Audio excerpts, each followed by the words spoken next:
আপনি আপনি এদিকে একবার বলছিলাম না, আল্লাহর ওয়াস্তে একটু এদিকে জিজ্ঞেস করেন।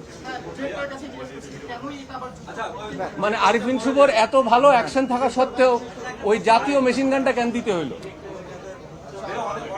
যাতে আপনারা এই প্রশ্নটা করেন। তবে এটা মানতে হবে আপনাদেরকে যে মেশিন গানের সাথে কিন্তু আমার খারাপ লাগে না, খারাপ লাগে না। হ্যাঁ, তখন আত্মা কাঁপতেছিল ভাই, আত্মা কাঁপার কারণে। আর ইসে আপুর কাছে একটু জানতে চাবো এবার, অনেকক্ষণ ভাইয়ার থেকে শুনেছি, আপুর কাছে একটু জানতে চাবো।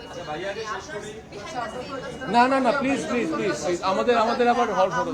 আমি জাস্ট এইটা বলি, একটা সিন ছিল যে সিকোয়েন্সে গিয়ে আমি মেশিন গানটা দেখি, আর আমি যদি শর্টে ঢুকে আমি বললাম আবার, আমার রিঅ্যাকশনটা এটা ছিল আবার। সো এতে দর্শকের রিঅ্যাকশন আমার সেম।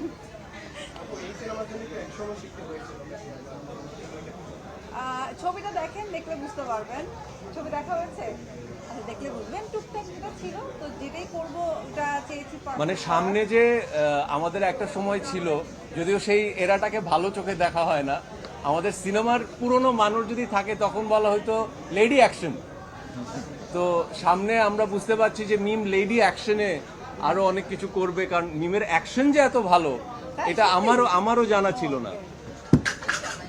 আমি খুব এক্সাইটেড ছিলাম, এর আগে এইভাবে ফাইট করি নেই তো। এটা ডিরেক্টর এবং মিম আর আমি মানে প্রণয়ের, মিম আর আমার মানে পর্দায় প্রণয়ের সিচুয়েশনে আমরা অনেক কাজ করেছি। এই প্রথম আমরা কাজ করলাম যে আমরা অ্যাকচুয়ালি একে অপরের প্রতিপক্ষ।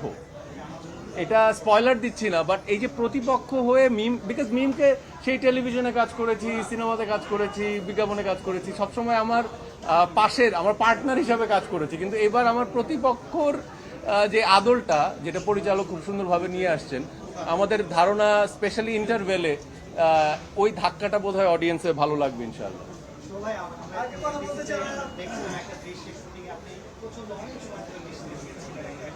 জি,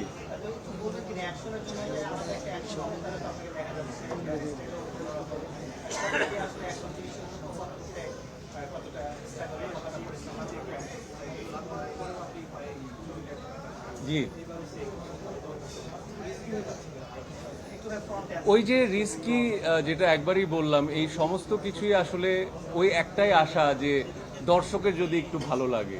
সবকিছুর মূলে কিন্তু দর্শক, মানে